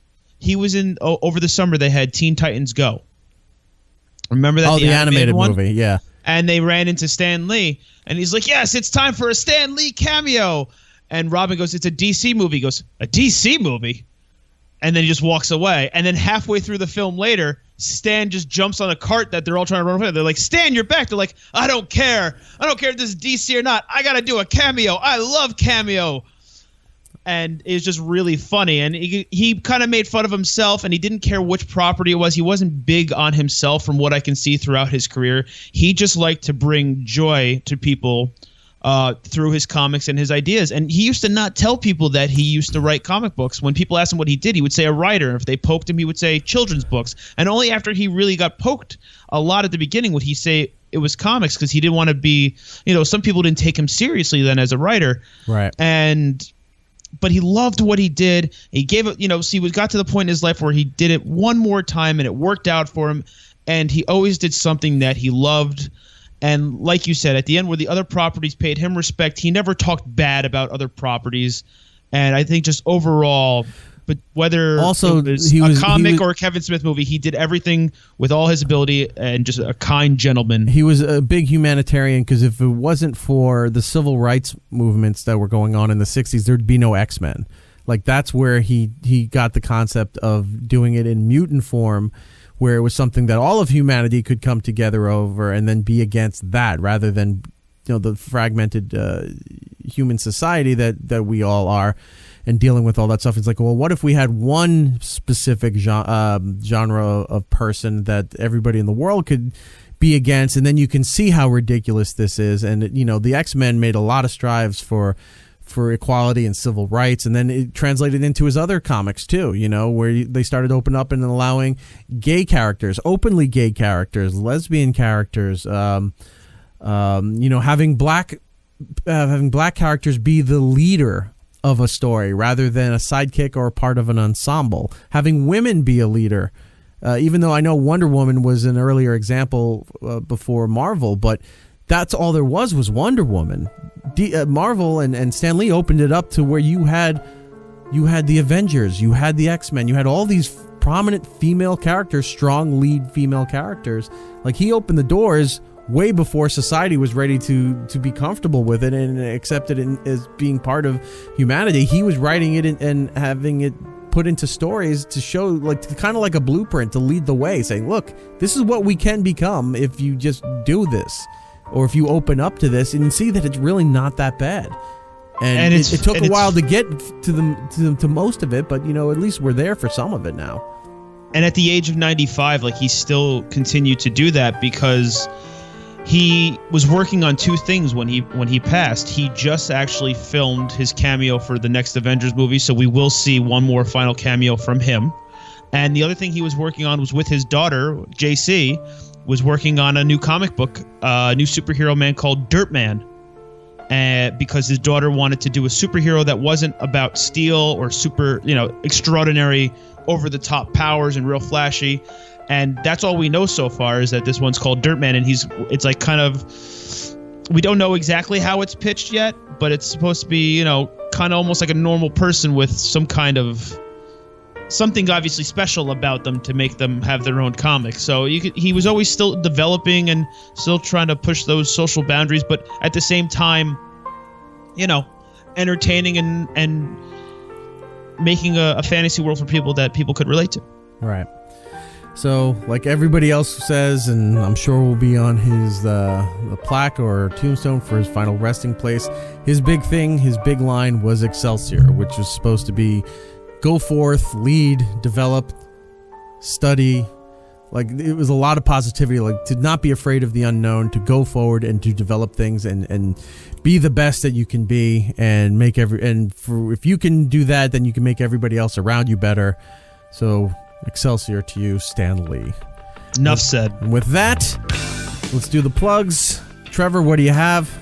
At BTG Trevor on the Twitter. I just remembered that I have that app on my phone, so I've been clicking on it again to talk to you fine, lovely people that reach out to me. Also at Podcast Dummies on Instagram, twitch.tv/Podcast Dummies. I have to be very humble and thank a lot of the people that listen to the podcast who have been from It's Erik Nagel, also tuning in on Twitch and joining in the chat. Phil, everyone else, I appreciate you guys so much. Thank you. For me, it's IHeartRadio across the board, but more importantly, the show, It's Erik Nagel across the board on social media. That means Twitter and Instagram. Follow us on and like us on Facebook and subscribe to us on YouTube. Give us a call, 651-SMITHERS. That's 651-764-8437 if you want to call and leave a voicemail to be used on a future show. And that is it. Next show. At the good old bass. Yeah, him too. And then next week, we'll be back to our normal show, more organized and hopefully better structured than this kerfuffle here today. I like kerfuffles, just a little syrup and a little light butter. Until the next time, everybody, be excellent to each other and have a wonderful time. It doesn't sound the same with me. We'll be seeing you. It's Erik Nagel. If you let them have me, I'm as good as dead. You know that. I know. Goodbye, old friend. Goodbye, Erik. Alas, we're out of time. Follow It's Erik Nagel on Twitter, Facebook, and Instagram. For ways to listen to the show, go to itseriknagel.com. And remember to tell two friends, so they can tell two friends. And those two friends can tell two friends. Well,